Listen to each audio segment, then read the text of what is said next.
please, I'll say it again. Please give us a shout or a question or a comment whenever the feeling moves you. Okay, so now it's a new season, it's a new show, it's an all new show, and we're streaming on a new network. We're streaming on Indie Cooks. I kind of did a little rebranding with the Facebook group, so I'm hoping you're all enjoying having a new name for this group.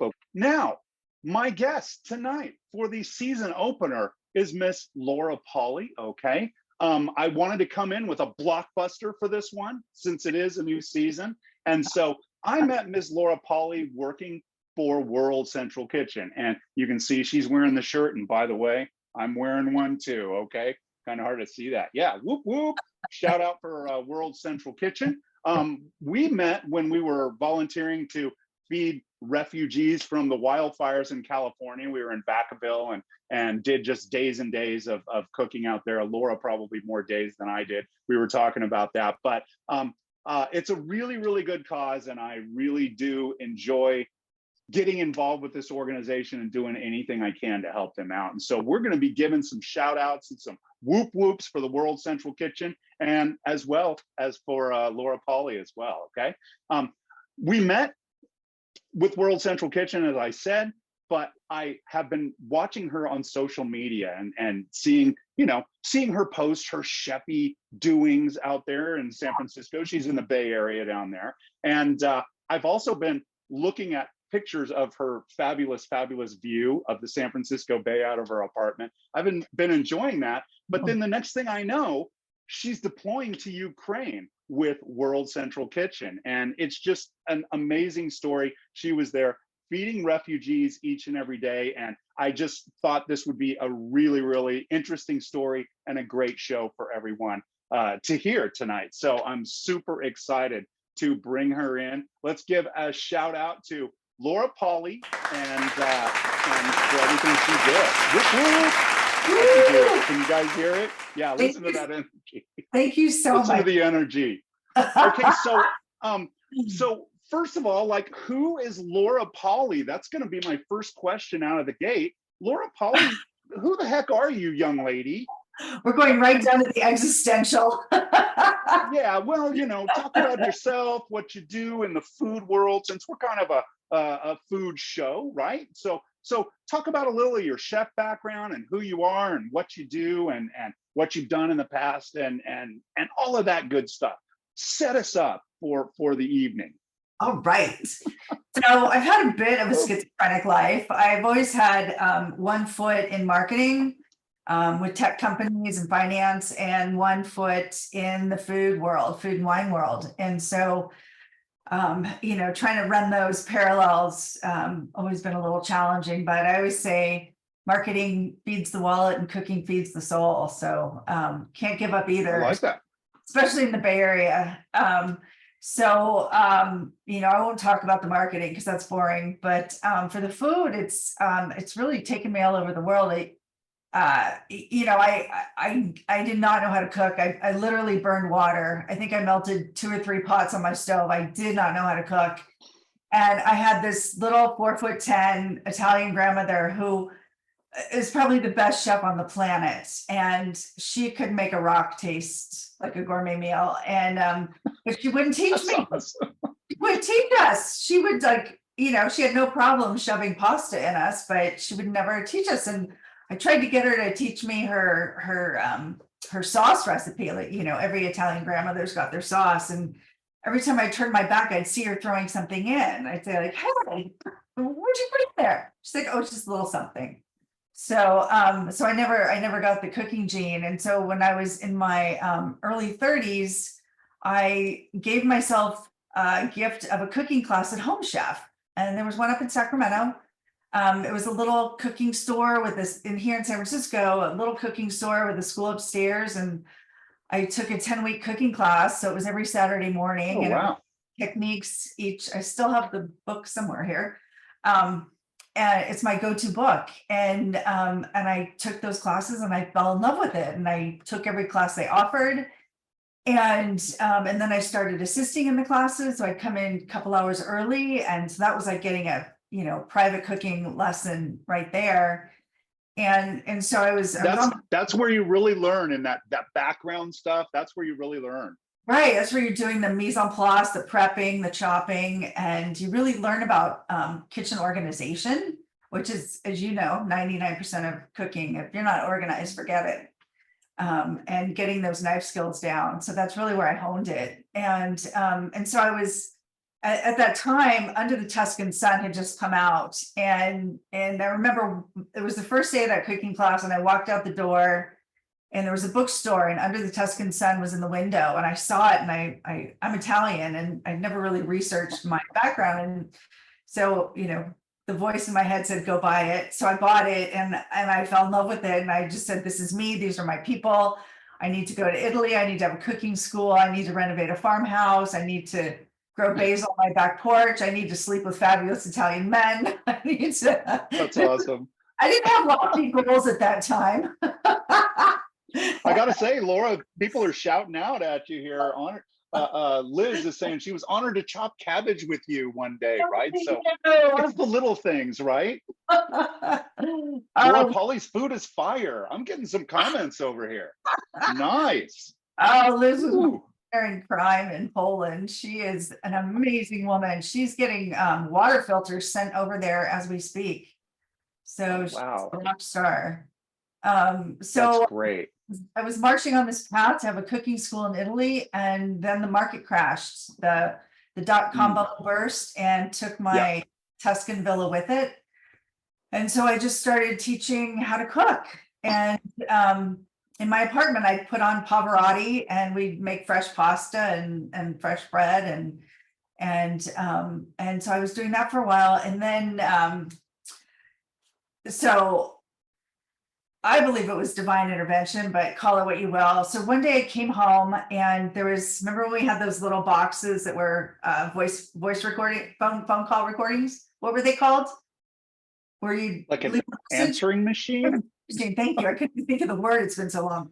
Answering machine with a little red blinking light when you had a message. So exactly, that used to be the shit, right? And now we don't even remember what it is. I'm sure it's in the San Jose Tech Museum. So. That's so funny. So I did this light, and I pushed the button. It was a Monday, and I pushed and it says, "Hi, Laura, we got your registration on our website," or "This is the French Culinary Institute in New York calling. We got your registration on our website, and just want to let you know we're dropping some information in the mail to you. And if you're ever in New York, stop by and sit in on one of our classes." Well, I had never heard of the French Culinary. I never signed up for anything on their website. This was pretty early days of internet. Just out of the blue. Out of the blue. And nobody I know claims to have done that. So I don't know where they got my information, but so this was a Monday. Tuesday, I got a call from a talk show saying, "Hi, this is such and such talk show. We liked what you wrote. Will you come on can you be here tomorrow and come on our show?" And we're in New York. And so I called them. I said, "Well, I can't get there by tomorrow, but I can get there Thursday." So I called the French Culinary, and I said, "I don't know who you are, but by chance I'm going to be in New York, and I can come by Friday morning."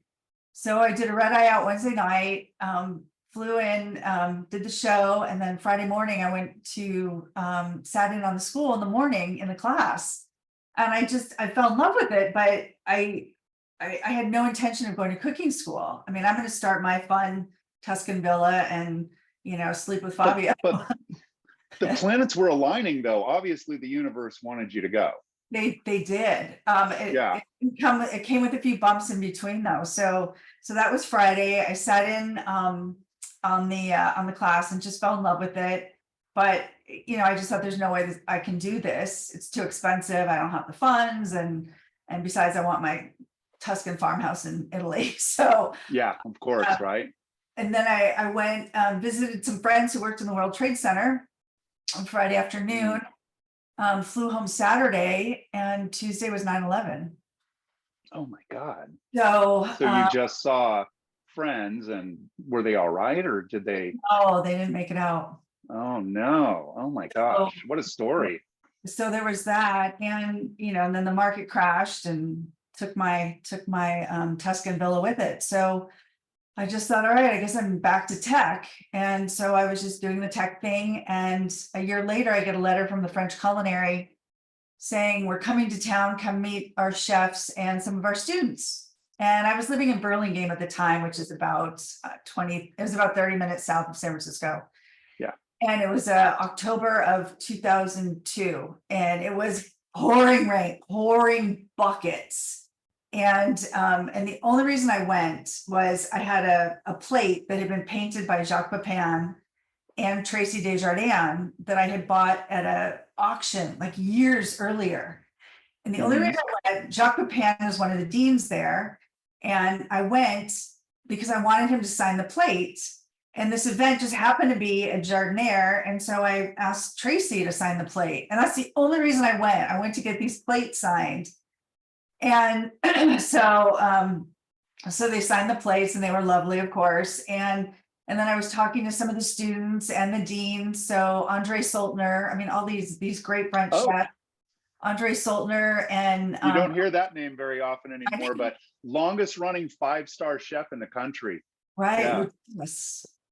Yeah, Lutèce. Yeah. He was in the back and his wife ran in front of the house. And he told a great story. He said one year he asked his wife, they'd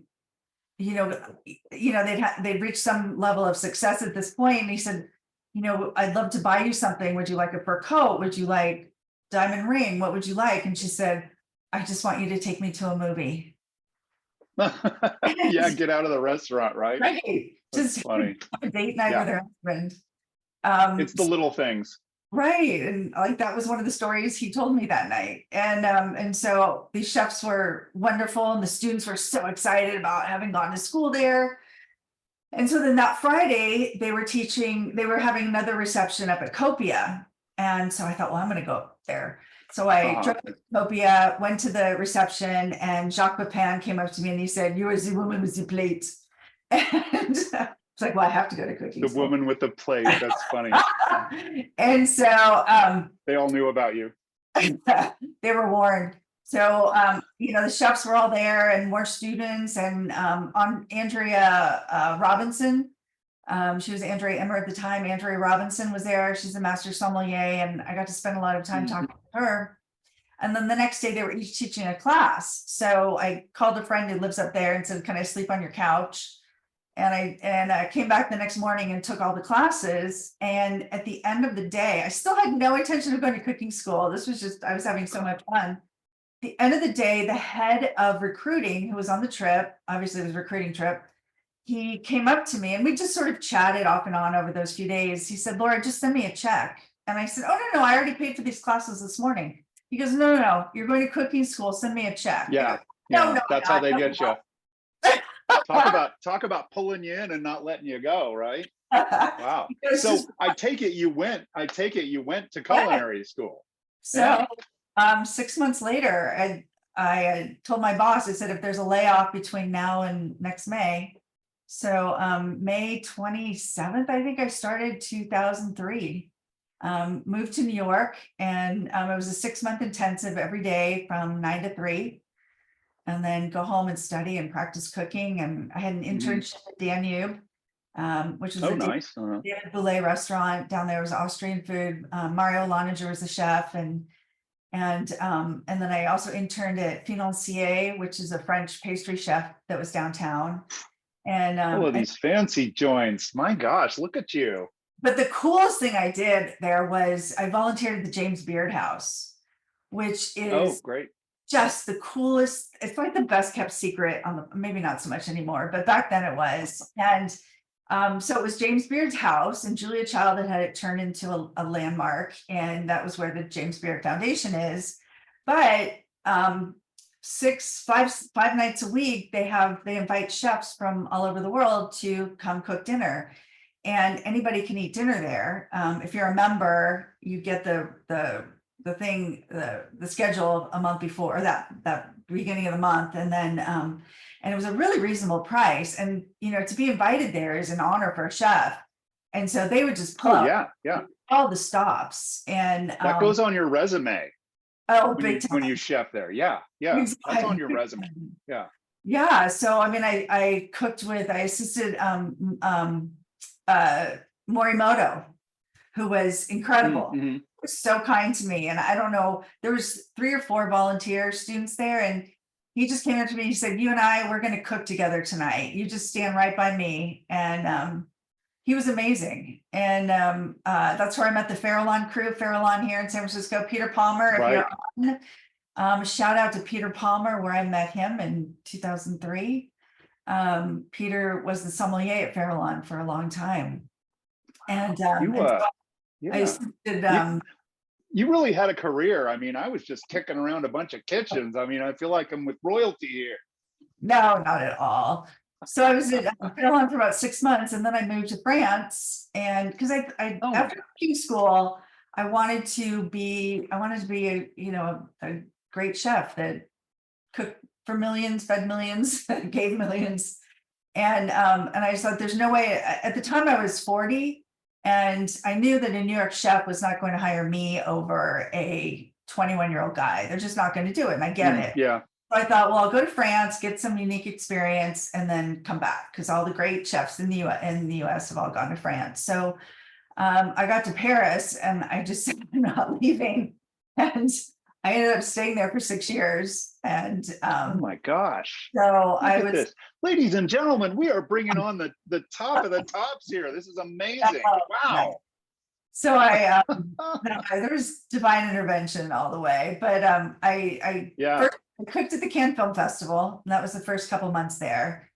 And we if you could get ticket, we had a pass, and the pass allowed you to get tickets. So the pass wouldn't get you in, but you had to get separate tickets. So opening night, we got one of the other chefs and I, we got the last 2 tickets for opening night. And to walk up the red carpet at Cannes is crazy, Wow. Yeah. because you're walking up the carpet and oh, this is funny. So all the stars can just walk straight up the carpet. Everybody else has to come in through the side and through there's a little white tent, and there's the fashion police. I swear to God, there's 4 guys standing there, 2 lines. And if they don't like what you're wearing, you have to go around the back. They won't let you up the red carpet. I would love that job. So the Oh people, my gosh, Laura. so the people in front of us were wearing jeans, and so they wouldn't let them up. They made them go around the Yeah. back. And so Yeah. I was wearing this black long tank dress, Chico's dress, that was $60. And I said, oh, they're not gonna let me up. And so there was this other chef in the group. She was this tall, gorgeous blonde. So I just sort of drafted behind her, and I think they were just so busy looking at her, they didn't see me. So we all got up the carpet, Nonsense. and we're I'm sure walking. you looked great. I know fashion. So I'm walking up the red carpet, and there's photographers. So you've got there's 2 rows of photographers on each side. So 50, 50, 50. So there's 200 photographers all yelling at trying to get your attention.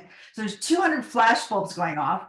And then there's thousands of people yelling because they don't know who we are. They don't know if we're in the Yeah. movie spot Right. or, with somebody. And so we're walking up, and then there's a huge jumbotron at the top of the stairs, and it's focused on as you're walking up. And so we're looking at ourselves on the jumbotron going, holy crap. And Yeah. Yeah.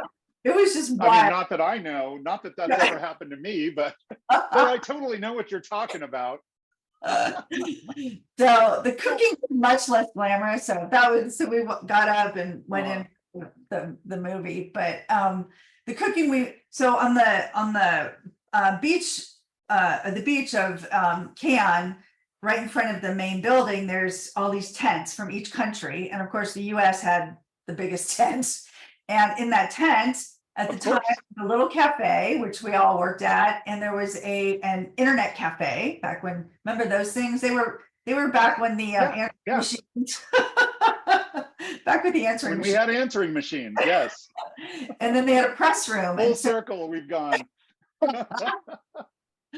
So, and the press room was there. And so all the movie stars did their press conferences in this room right next to us. And so they'd all come through the kitchen. And so that year it was Angelina was married to the Billy Bob. And so Billy Bob Thornton. Never heard of him. He, he came in. I mean, the guy looked like he hadn't slept for about 4 days. He came through, and then it was Brad and Jennifer. They were there, and Well, so it was pretty wild. The cooking itself was paninis, and I'm shocked nobody died of botulism given our level of well, food. those Hollywood types are pretty hardy people, so you know. They don't eat anyways. There you go. They're not eating anything. Exactly. So, So I did it for a few so months. you've been around the world and done everything, right? I mean, it's just amazing. I had no idea the length and breadth of your world travel experience. But wait, there's And more. there's more, right? More. Right? Cooked. After that, I went and cooked on a lobster boat in Brittany for a couple months. Oh wow. And so I was in charge of, after I chopped carrots for a week, I was like, come on, guys, let me at the fish. They're like, all right, here you go. So my job every morning, I would come in and there'd be fish stacked to the ceiling, and I'd have to scale it and gut it, fillet it, skin it, pack it nice, and Careful what you wish for. exactly. I still have the scars from it. Yeah. That, and then I went down to Paris and I cooked at the George Cinq. It was 3 Michelin star George Cinq. At the time, it was the #1 restaurant in the world, and Wow.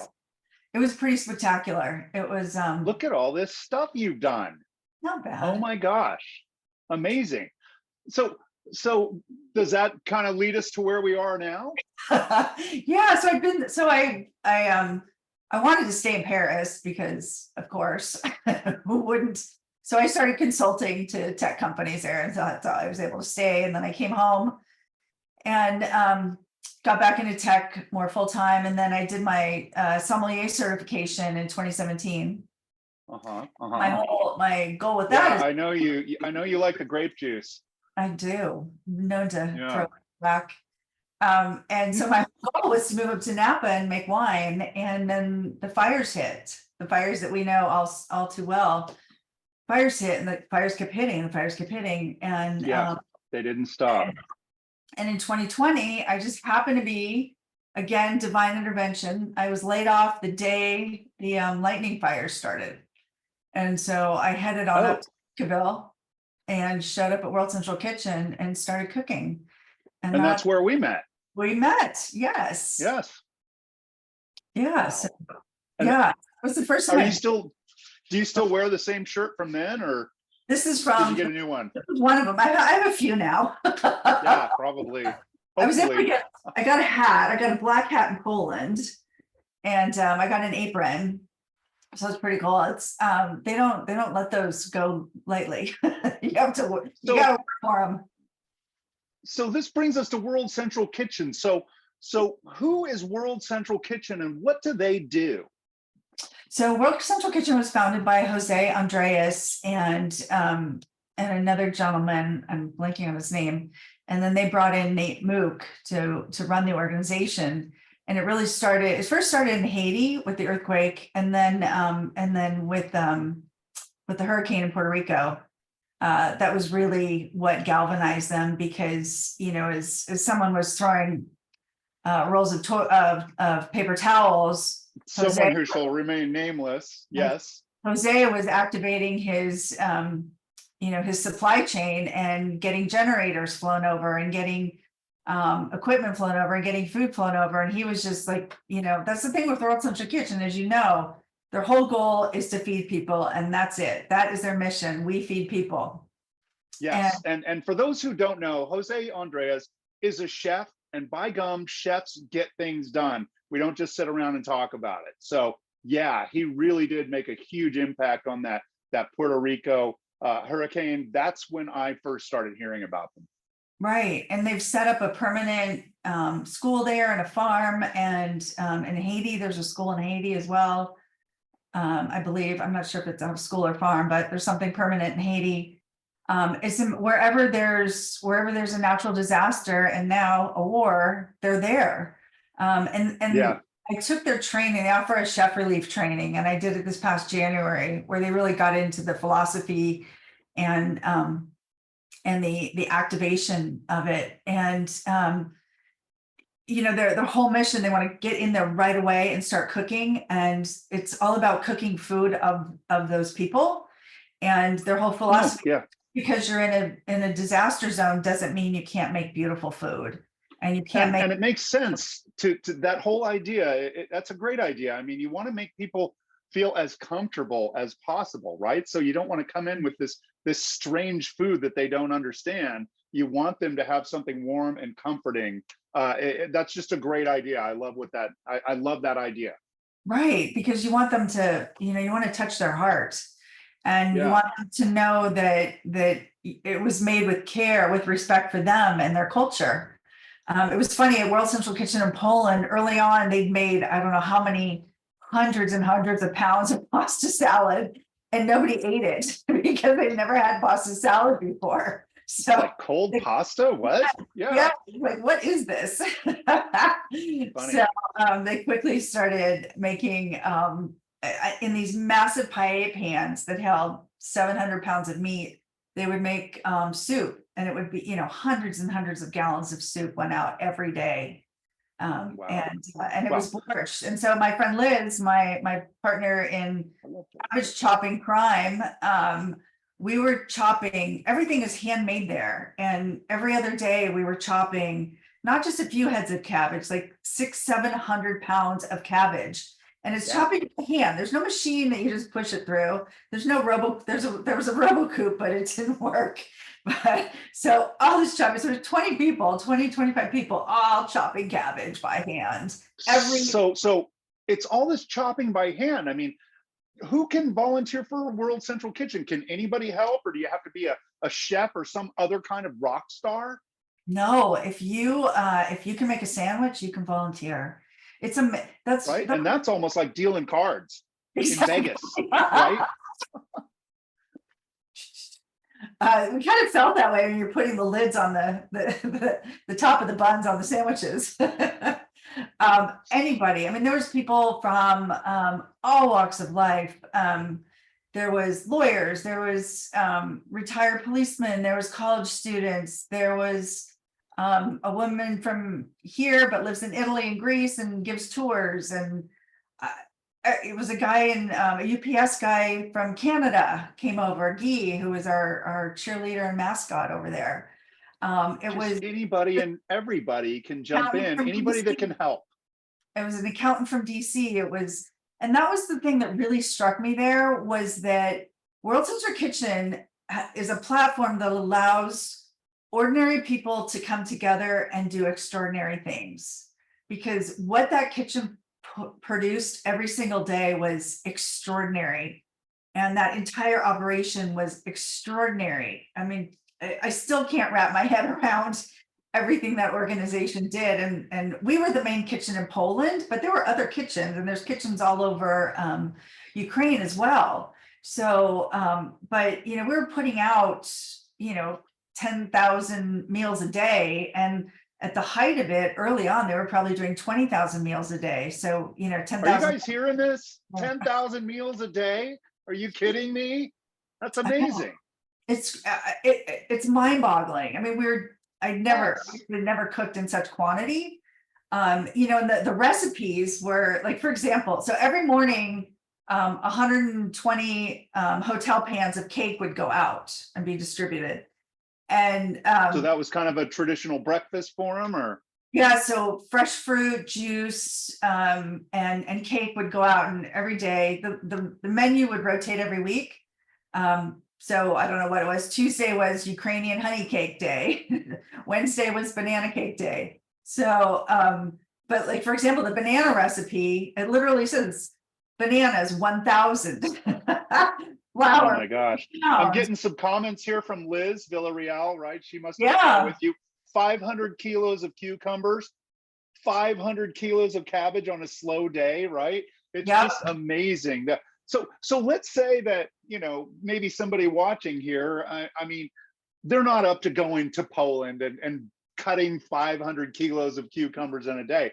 Is there something else they could do to help World Central Kitchen's mission? I mean, could they just maybe send money? Could they do that?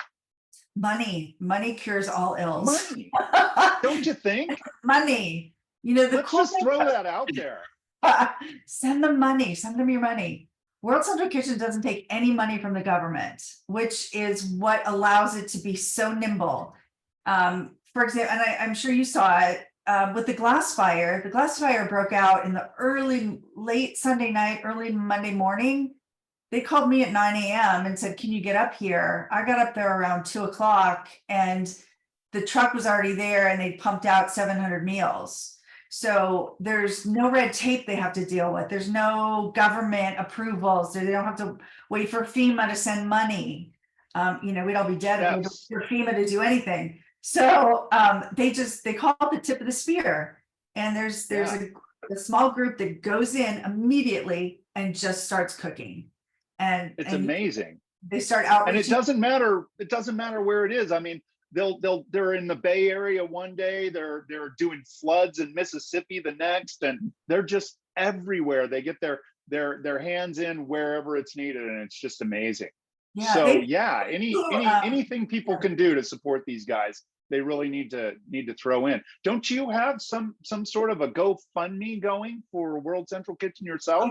I do. Thank you for mentioning that. Oh my gosh, we got to mention that. So I'll put in the chat.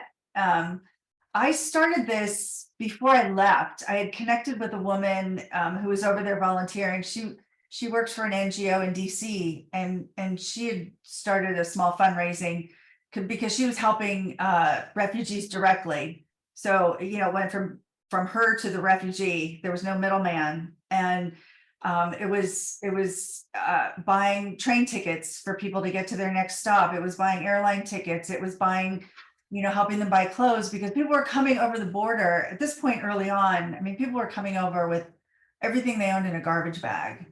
I mean, people showed up with nothing. And so it was just meeting people where they're at with what they need in that moment. So is it a hotel room? Is it toothbrush and toothpaste? And that was one of the reasons why World Central Kitchen had kitchens set up. There was a tent at the border. So right as people crossed the border, there we were feeding people. We had two tents at the train station. One was on the platform of the train that came from Lviv, from Ukraine.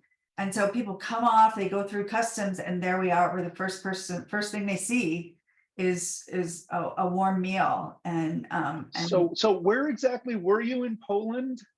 We were in a little town called Przemyśl, which is pronounced nothing like that. I mean, which is spelled nothing like that. It's pronounced right, of course. Spelled Przemysl, and it's right on the Poland-Ukraine border. And it's this beautiful little town. It looks like it's like in Europe. Well, you are in Europe. Looks like an old European town, just beautiful architecture. And, you know, you could throw a rock and hit the Ukrainian border. And you were right there. Wow. Right there. But, you know, if you never left the kitchen, you would never know that there was a war, you know, 20 miles away. You'd have no idea, because you were so did you leave the kitchen? I did. So we all had the opportunity to work the border, work the refugee center, and work the train station. And so, you know, we all said that was really where the rubber hit the road. Was, you know, you do all this work in the kitchen and you're chopping cabbage till you never ever want to see another cabbage again. And but then you go to the train station and you hand somebody a warm cup of soup at midnight, and you see how much it means to them. Or you're in the refugee center and somebody comes in right from the border, and you hand them a hot meal, and you see what it does to them. And that's one of the cool things about World Central Kitchen, is you really learn that a sandwich is not a sandwich, and a cup of soup is not a cup of soup. It's, you know, it's a little bowl of hope. And it's, you know, I like that. It's serving people with dignity. I mean, like we did in Vacaville. So in Vacaville, we had to do the individual servings, individual meals because of COVID. There we did the deep hotel pans, and we'd send them out to these locations, and then they had the chafing dishes where they would serve people. But almost buffet like or cafeteria like.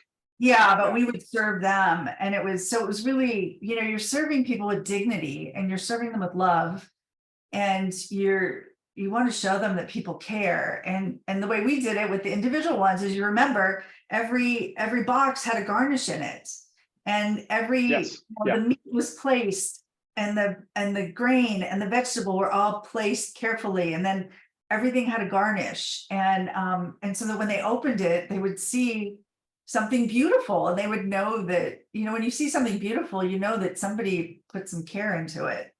And so that was, It makes a difference. it does. And so it's the same Yeah. thing here. We would serve it to them. We didn't slop stuff on a tray. Like you see in what is it? Orange is the new black. Like in the Army. Yeah. And in the kitchen everything was made from scratch. So the borscht, we're chopping the cabbage the night before, it would go into the borscht the next day. Pallets of herbs were delivered a couple times a week. We had fresh herbs were being chopped. Everything was fresh. Everything was made that day. They would marinate the meat the night before and then cook it off and send it out. And they made the soup base the night before and sent it out. And we've got pictures of some of this coming up, folks. So stay tuned for that, right? That's coming. I also need to say that I just love borscht. It's so warming and comforting. I love a good bowl of borscht. So I'm excited to hear you talking about it so much. You've dropped it a few times. That leads to another question. Like, what were some of the go-to meals that you guys were putting out?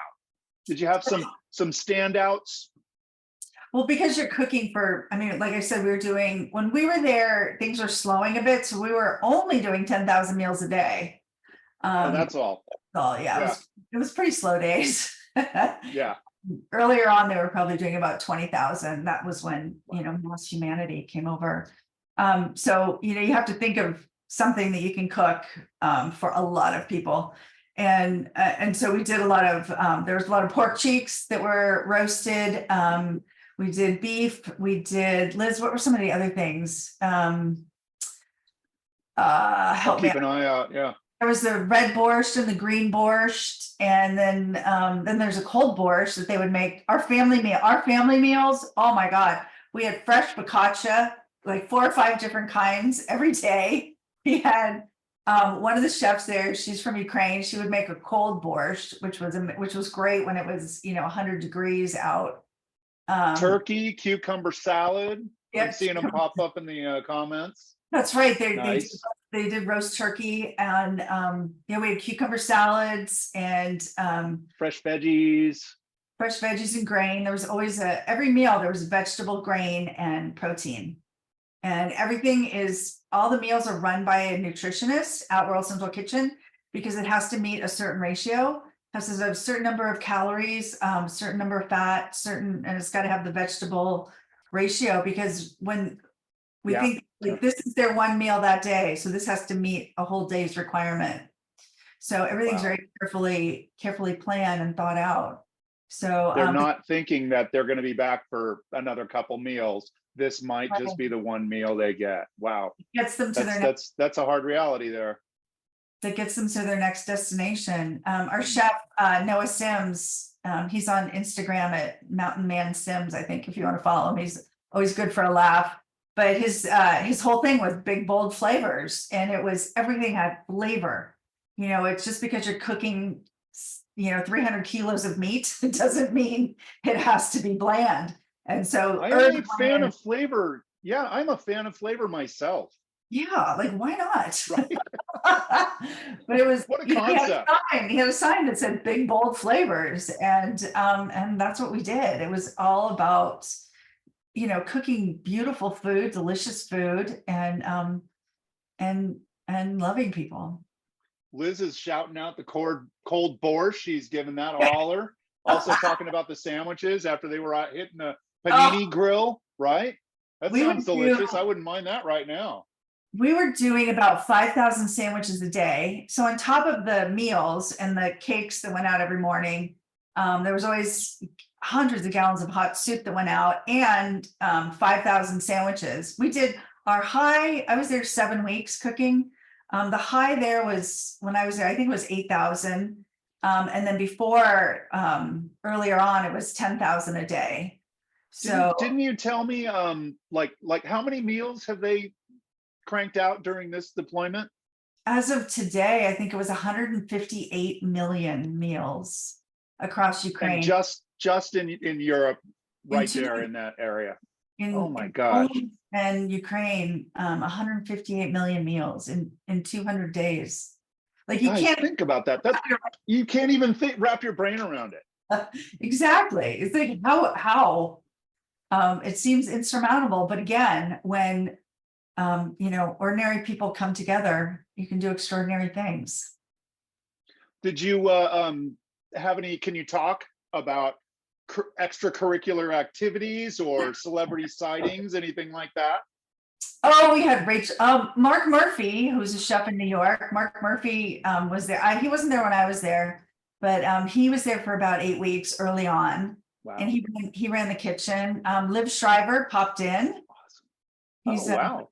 he came in and cooked. When I was there, Rachel Ray came by for a couple days, and Oh, she had her husband and her entourage with her. little entourage. I hope they put them to work. When they were there, they did. Yeah, I saw this person out of the corner of my eye chopping, and I thought, oh, I should go over and help them. And then I realized it was Rachel. She probably wouldn't appreciate that. Yeah, but she looked like she needed help. Well, her Oh cutting was a little. how about an uplifting story? I mean, you mentioned like working the refugees, greeting the refugees and feeding them. And I mean, what kind of people were you meeting over there? Any stories that stand out? Oh gosh, so many. The refugee center was tough. That was a tough one.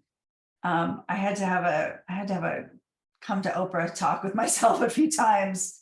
I bet. There's a lot of gypsies there. By the time I got there, there was a lot of gypsies there, and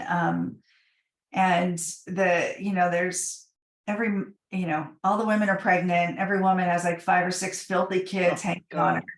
And it just to see these kids just gutted me. And the kids are really aggressive, and that first day I had a really hard time. And that night I just said to myself, are you here to feed people, or are you here to feed the people you want to feed? And if you're just here to feed people you want to feed, then you're a fraud and you need to go home. And Nice. Yeah. Good for and you. thank you. And I Snapped realized, out of it. yeah, these people, they don't know where their next meal is coming from either. And it's not my place to judge their lifestyle. And the last thing these kids need is another adult treating them horribly, because they're just ostracized Judging and by society, and they don't need me judging them. And I just said, it's my job to feed them, and it's my job to show them love and kindness. And when I did that, it just shifted it for me. And so I started having fun with the kids, and they'd come up and say 6 burgers for sandwiches. They call burger sandwiches. They go 6 burgers. I go, nope, 1. They go, nope, 6. I go, nope, 1. And I'd hold on to the sandwich and I'd say please, say please. And they'd start giggling, and then they'd try to say it and giggle. And so I tried to engage them that way. And like when nobody was looking, we weren't allowed to take pictures in the refugee center. But when no, that makes sense. Yeah. but when no one was looking, I would take a few and get the kids to pose. And so I try to engage with them that way, and just to have an adult that was being kind to them. So there was a family that came through, a mom and 2 daughters. They're refugees from Kherson, and their dad had to stay in Ukraine because men over 18 were not allowed to leave.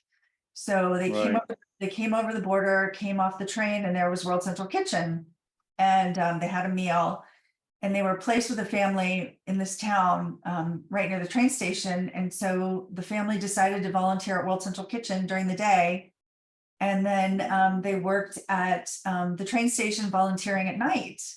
I mean, it was a mom, a 19-year-old daughter, and a 7-year-old, and what a story. Making themselves useful in the middle of all of that. And helping their fellow finding purpose. And wow. And they were the heart and soul and inspiration of that kitchen. I mean, we all fell in love with them. the 19-year-old, she spoke fluent English, and so she would translate. But her mom started learning a few words toward the end, and some of us helped relocate them to Edinburgh. So we've been in touch with them over there, and it's so heartwarming to see them just thriving. Like the 7-year-old Vika, she just loves her school uniform, and she in school, she enrolled in school, and they're reading Charlie and the Chocolate Factory. And so I got the book, and we read to each other on Sunday mornings. And Valeria is, I mean, she's so brilliant, and she just knocked the English test out of the park after being with all of us for 2 months, and so now she's going to go to university in Edinburgh. And wow. I mean, it's so those are the heartwarming So moments. they've just got I mean, what a story. They've got a whole new life in Edinburgh now, of all places, Right. and Going to college, and wow, they really, that's great. They got out and sound like they're doing really well. Yeah. What a story. It's so inspiring. And, you'd never know that. Only once Valeria broke down, because she just said, I want to go home. I miss my family. I miss my home. And that's her husband, their dad and husband is still there. there. God knows where, Yeah. So in the middle of all of it. She only broke down once, and that whole time they showed up every day with a smile on their face and worked all day, and then worked all night at the train station. I mean, they put all of us to shame. I'll tell you that. Oh yeah. Yeah, you got to be feeling that way. Yeah. So there were so many heartbreaking moments. I mean, there's heartbreaking moments, and you still, some of these things, some of the things that you see and you hear, you just can't shake. But then there are so many heartwarming moments that just fill you up and bring you so much joy, and you just think, okay, well, this is why I'm here. You mentioned the Chef Mountain Man, right? What are some other volunteers that stand out in your mind? Well, they called the hot side and the cold side, and so the hot side, most of them were chefs on staff, and some people with culinary experience, they would let over there and let them, because we cooked on those massive paella pans, which you'll see a picture of in a bit. And they were attached to these 3. Oh, sorry. Gotta give up smoking. You gotta have a drink there. Cut back on the 3 packs a day. There you go. These huge paella pans sat on these rings that have flames coming out of them that were attached to 3 propane burners, and so these things would get so hot. So they didn't want people around there who didn't have at least some kitchen experience, because it's pretty hot. And so there's a chef, an Indian chef from France, who was on guard. He's amazing. He's still there. He stayed, and he was helping a shelter about an hour into Ukraine, cooking for them, making sure they got food and clothes and supplies. So Matt, and he's still there. Yeah, he went home to France. He's buying a truck, filling it up with supplies, and heading back to Poland. Oh my gosh, I feel so weak and useless. I mean, these inspiring stories of people. I knew this was going to happen. I knew it was going to happen. There's Chef Maxwell Eaton. I can't remember what his Instagram name is, but it's Maxwell Eaton. He was a chef in New Orleans. He had a restaurant there, and he closed it, and came out and was out there for, I think, 4 months, maybe 5 months. And then they sent him to Kentucky in early August with the flooding in Kentucky. So he went there, and then I think he went to Mississippi, if I'm not mistaken. So And then there was Paulina, she's Ukrainian by descent. She's from here in Marin. She's a caterer. She's Ukrainian, and so it was great to have her there, because she translated for us. And there was more. So are you in touch with her now, or? Yeah, we're all in touch. Yeah, it's just right up the road in Marin there. So yeah. We're all. I mean, every week they did a different WhatsApp chat group, And so I think I'm on 7 or 8 now. And but we're all like, the things are firing. I had to finally turn off my alerts because my phone was but no, we're all in touch. It's amazing how close you get when you're chopping cabbage with someone for 6 weeks, 7 weeks. Well, I have so many questions for you, but let's jump into the slideshow here if I can.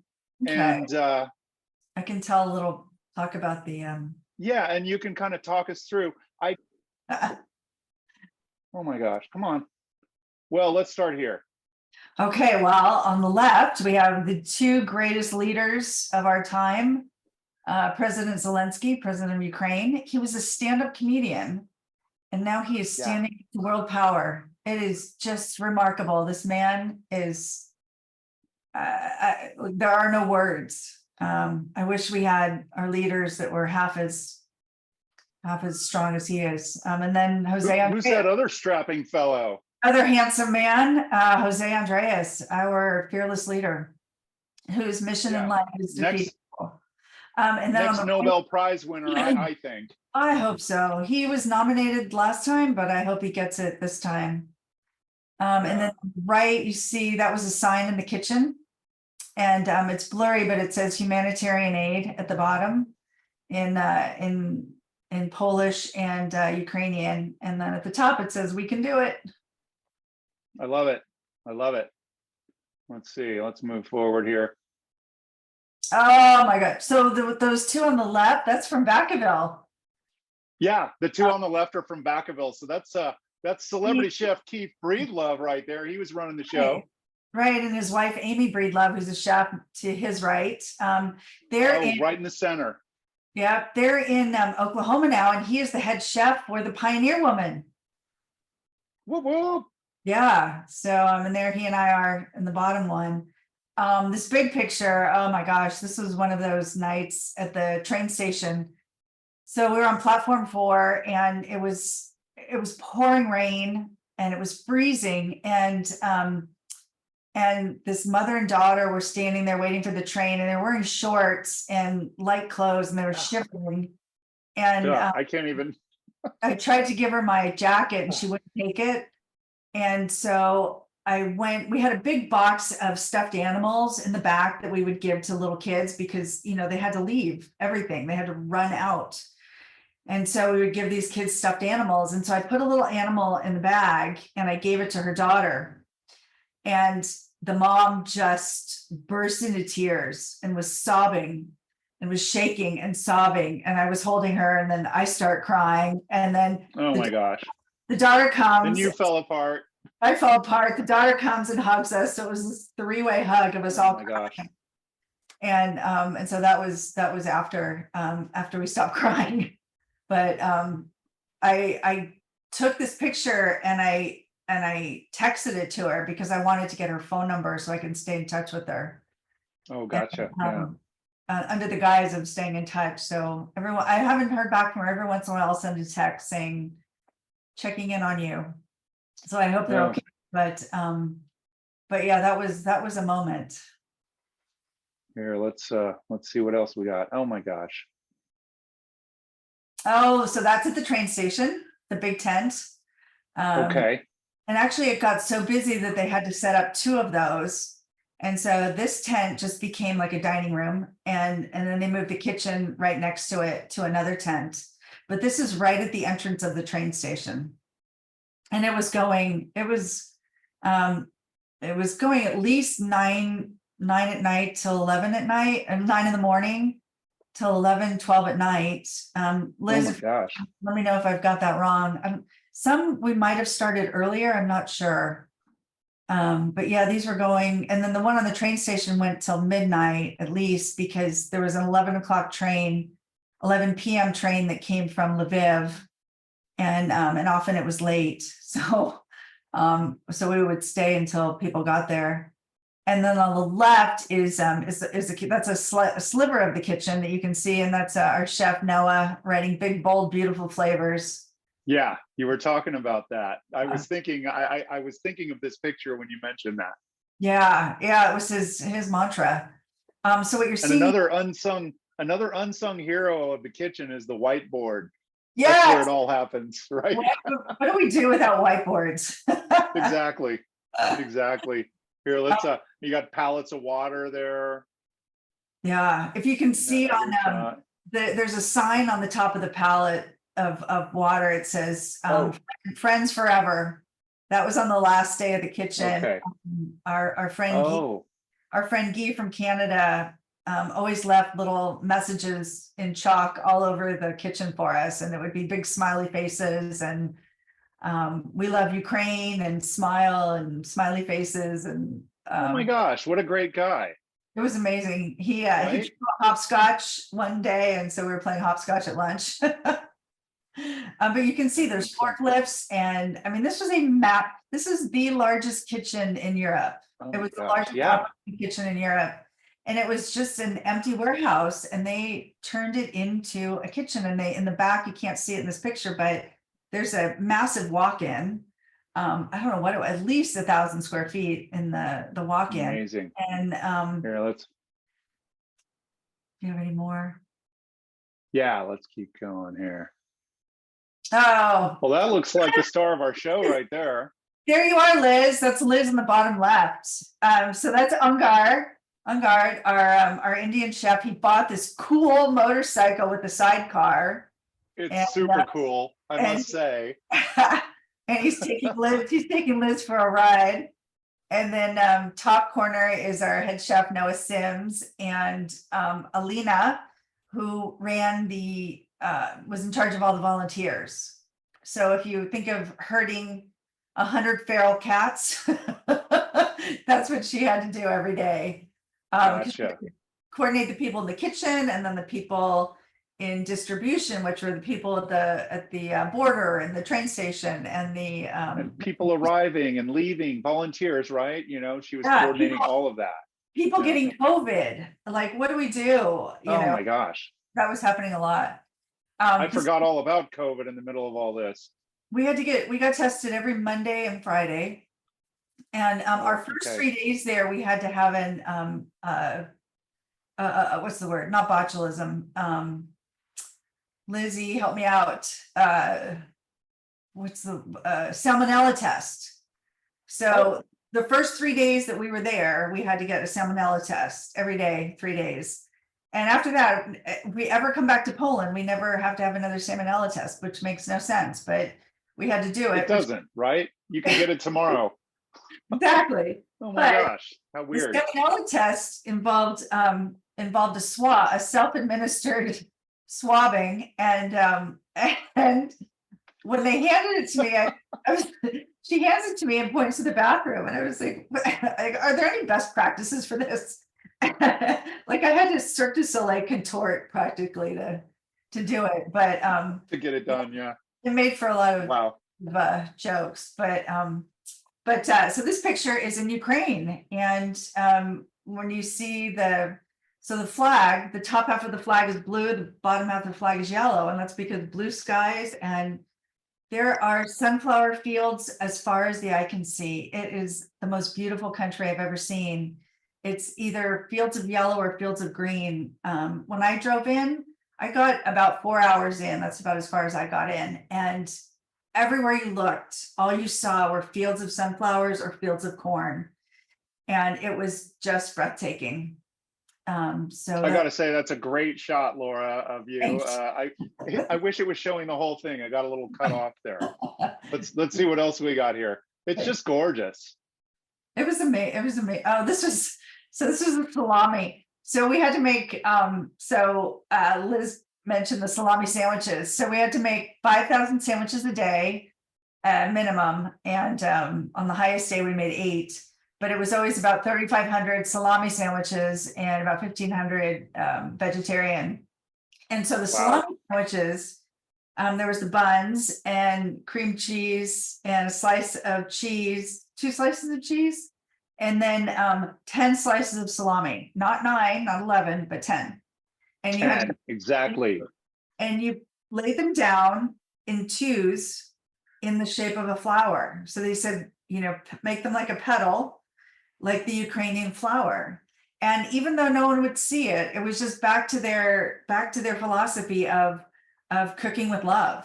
Of, you're not throwing a slice of ham and cheese and throwing it out. Like, you're placing it, you're thinking about what you're doing every time you make a sandwich. So every morning we'd come in and we'd have to open hundreds and hundreds of things of salami and cheese. Cooking with love. I mean, that's a big one right there. I love it. And Yeah, it gives you the consistency and makes you mindful of the process. I love the idea of the salami flour. yeah, mindful, absolutely, is yeah. Like we said, you're not slopping it on a tray, you're not throwing it on a piece of bread. You're really you're being mindful about it, and really Like you thinking said, about who is going to get this. This is somebody who might not have yeah, eaten 3 or 4 or 5 days. Um, yeah.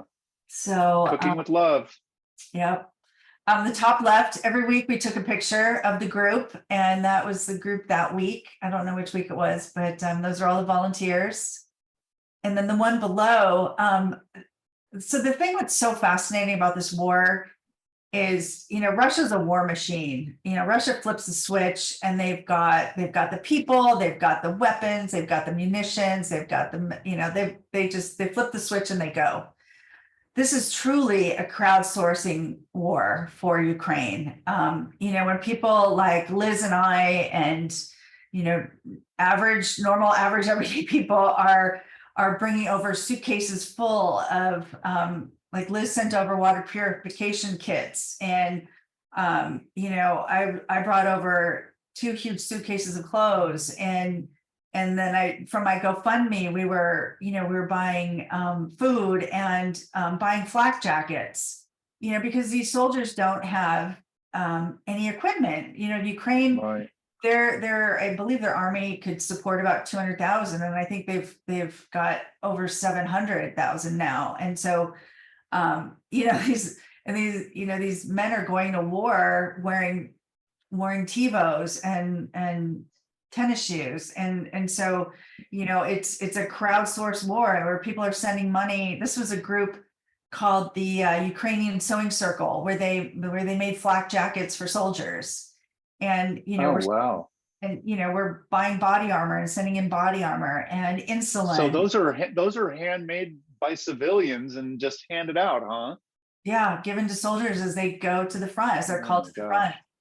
I mean, it's unbelievable what's happening. And a lot of people from World Central Kitchen were some of those people that were bringing over, 9, 10 huge bags of luggage full of equipment, medication and equipment. I mean, tourniquets are one of the biggest things requested. So there's tourniquets, there's shotgun wounds, patches and gauze, and unfortunately rape kits, and Hmm. medication, and painkillers. That was another one. Iodine. Just anything, right? Anything you can think of. They just Food. need it all. Yeah, and so it's it's being crowdsourced. It's not being, the United States sends over their HIMARS, which is great, but Yeah. it's everyday people like us that are sending over boots and uniforms and body armor and flak jackets and medication, and it's mind-boggling. It's truly. It's amazing, how much, you know, you've been telling uplifting stories, but also you see a picture of this homemade flak jacket, it just like slaps you in the face. It's Yeah, amazing. yeah. Oh, Here's some good stuff. Here's some good it's stuff. so heartwarming. So actually the bottom left was the glass fire, and that's the World Oh, Central. you're right. That's the Yeah. World Central Kitchen food truck, and we did a couple thousand meals a day out of that food truck. I mean, it's amazing what they can do, and that's another reason why World Central Kitchen is so nimble. They've got these trucks. They've got 2 up in I believe, a warehouse in Sacramento, just waiting because we always have fires here. And so they can deploy on a dime, and they've got trucks all over the country and now all over the world. I mean, they've got a massive, they call it the Beast. This food And I was just going to add, I mean, didn't we say people could send money to support this organization, Yeah. right? And that We should say it again. is 100% funded by private donations. They don't take any government money, which is what allows them to be so effective. Yeah. How many organizations do this much good with the money that they're given? I can't think of any. Right. Yeah, it's truly amazing what they do. They have a very, very small footprint of employees, of paid employees. It's truly a volunteer-led organization. I mean, without the volunteers, they wouldn't be able to do what they do. And it's incredible. So and again, you don't have to be a chef. If you can make a sandwich, if you can chop cabbage, you can volunteer. Or if you can write a check. Exactly. Yeah. So the bottom left. Sounds like it sounds, oh, I was going to say, it sounds like that's Vika in the middle, huh? It is. That's our sweet little Vika.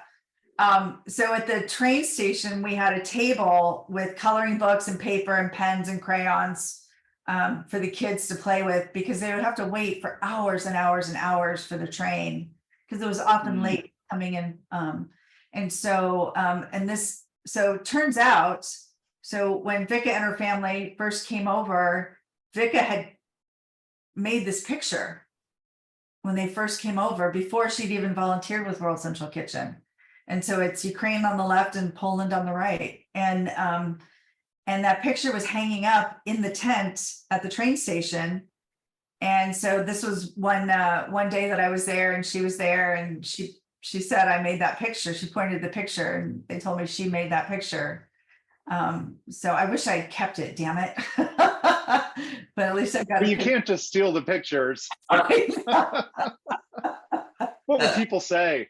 I don't care. But yeah, that's that darling little girl. Yeah, she is just precious. And then the top, got the Ukrainian colors there, and yeah, we've got Ukraine and Poland. Poland has opened their hearts to these people. Like I have never seen. They have been so welcoming and so kind and so accommodating and supportive. Eastern Europe knows wars. As does America. Yeah. But Ukraine's killed Polish have killed Ukraine, and it's like all that's aside. Poland has really rolled out the red carpet for them. James just threw a comment out there. I remember family stories of the family smuggling ham in empty paint cans, Poland in the 50s. Oh, wow. My gosh. Wow. Oh, it's amazing. People are really cool. They got to figure it. They just figure it out. Yeah, that top left boom. one Here's a good shot. So what's that? So the one, if you go back for 1 sec, the top left one was that was top left, that was my first trip into Ukraine, and that was with a group called UA Direct, and that was their truck, and it was about 110 degrees, and we were stuck at the border for 3 hours, and that's the van. Is UA Ukraine Aid? Capital U, capital A, and UA represents Ukraine. UAID Direct. And gotcha. It's the World Central Kitchen. They're probably the most prolific group sending in supplies into Ukraine. Again, these guys they get the donations, they buy what they need, they get the supplies, and they get it all into Ukraine. They're sending out probably 30 to 40 pallets a day, all across Ukraine, food, supplies, clothes. One of the soldiers in the group called and said, I just took over a shelter, and there's about 110 people, and their clothes are rags. And so they've been in a bunker for 4 months, and they've just come out and their clothes are rags. And so I sent over funds. So every person got 2 new outfits. So it's amazing. And so little goes so far over there. Oh God, Laura. So oh, I'm sure. Yeah, I'm sure. Okay, go. Oh my gosh.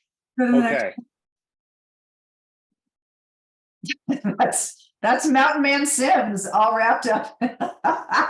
That's how mountain men roll, huh?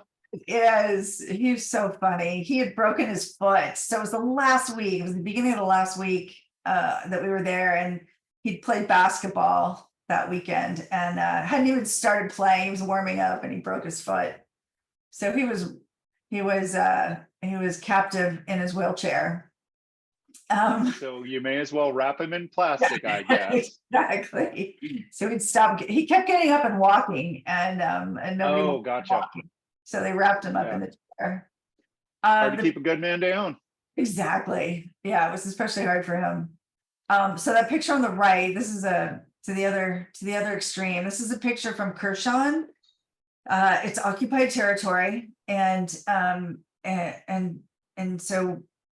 one of the women who worked in the kitchen, she's a refugee. Her family sent this, and so when Russia took over, they shut the banks, they shut the hospitals, they shut the pharmacies, they shut down emergency services, and they took over all the stores, and they just took them from people. They said, "This is ours now, get out." And increased the cost 4, 5, 10 times, so nobody could afford to buy. Yeah. And so people had to drive into town and buy from people out of the back of their van. And there was so this is a grocery store right here. Yeah. And it's all marked up 500%, huh? Well, no, this is so this was so the way they had to buy things was from there was an area in the center of town where people, whatever they had, they would put in the back of their cars, and they would buy, you'd be buying Advil from the back of this guy's car, and you'd be buying toilet paper from this person's car. And she said it was like, in the pre-Soviet days. So that's how they're surviving there. So it's pretty rough. And yikes. They cut off communication, they cut the phone, they cut the internet. So it's hard for her to talk to them, but we sent funds in to help her family buy supplies to live. Oh my gosh. Okay, I'm not sure. Yeah. Reality of war. I think that took us to the end of the slideshow. I didn't get any pictures of the paella pan in this slideshow. Oh my God. I missed it. I blew it. I'm a bad man. Because that was you sent that one picture and I got him out of another. You gave me some in a text and some sorry, messenger, and I got them mixed up and put it together under the gun. So I'm bummed about that. But oh my gosh, Laura, oh my gosh. So let's see, we're kind of getting there. I'm going to ask you a couple more questions here, and then we'll cut you loose. I'll sum it all up. So let me find my spot here. I had a few questions for you. So what are you doing with yourself these days? Now that that's all over, are you still? It sounds like you still have your toe in it, and you're sending things, right? Yeah, so I'm still involved. I'm in touch. Well, with the people there. Liz and I talk every day, every few days, and we're all working to raise money and send money over. We're working to get supplies together. Like I said, Liz just sent over I know enough water purification systems for I don't know how many millions of gallons of clean water, because that's one of the big, and something we take for granted every day, and yeah. You know what? Another thing. Oh gosh, a friend of mine who was over there was telling me how when they say grace at dinner at night, they now say thanks for their safety. Yeah, and it's something. Lou just. I was going to say, Lou just mentioned something here, and winter is coming. Yeah, Lou. On top of everything, right? So that's hi Lou. So Lou was over there twice. So I had to fly 6,000 miles to meet my neighbor Lou, who lives about 3 blocks away. And Lou was over there. He made 2 trips over, and he worked not only with World Central Kitchen, but with a group called, I believe it's called Drops in the Ocean. Lou, if you want to type it in. And Souls, something with shoes. I don't know if that was a separate NGO. But yeah, so this is really this is the next big thing.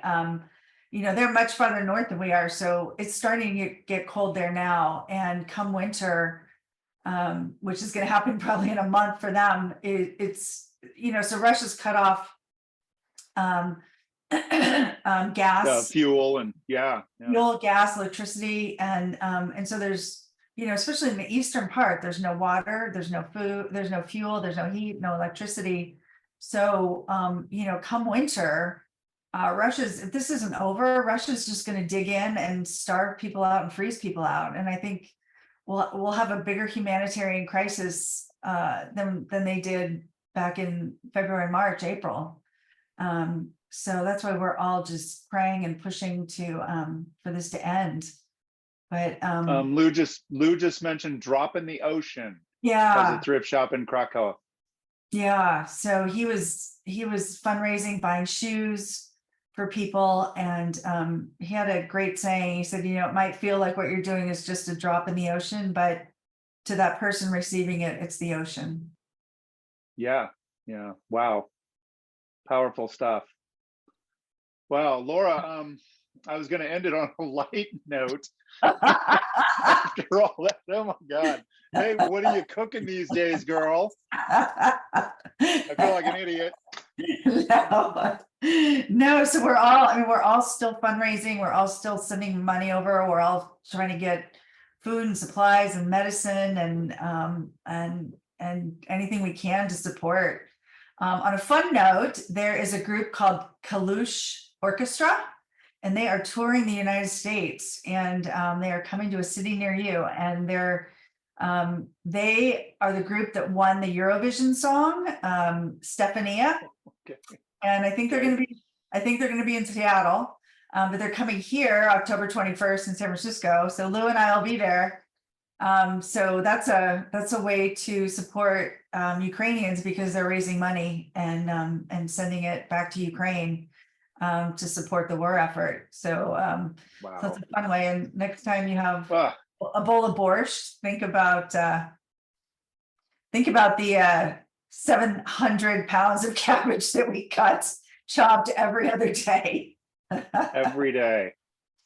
What a show, Laura. That was amazing.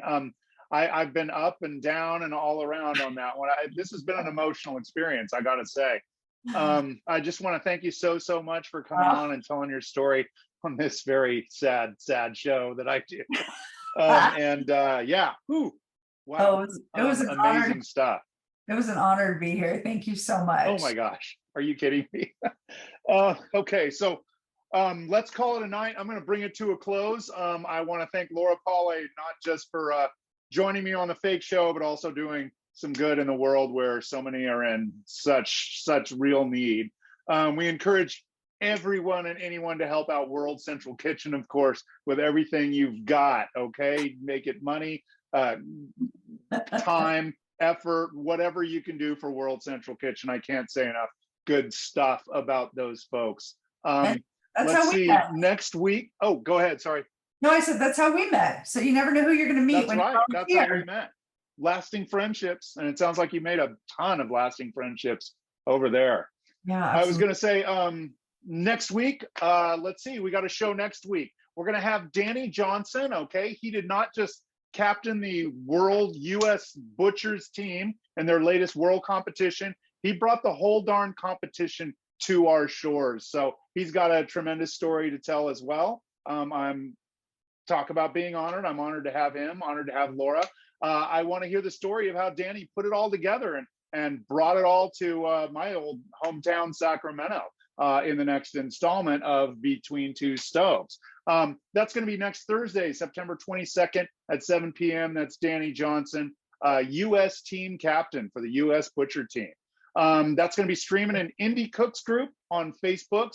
And if you didn't get enough tonight, you can check out show archives on Indie Cooks on YouTube. Go on over there and check it out. Again, I want to thank Laura Pauli before I go. Thank you. Yeah, just an amazing story, and just keep doing what you're doing, girl. And I'll keep watching your photos from your balcony in San Francisco. Just gorgeous. Check her out on Facebook. And I think I'm just going to call it a night. Okay, that's all for now, ladies and gentlemen. I'm going to say the magic words. Class is dismissed, and don't ever forget that the party is always in the kitchen. Okay, I'll see you in the chat there, Laura. Take care, and don't forget to post your link for your crowdfunding for Ukraine. Absolutely. Thank you. That'd be awesome. Okay, take care, everyone, and we'll see you next time.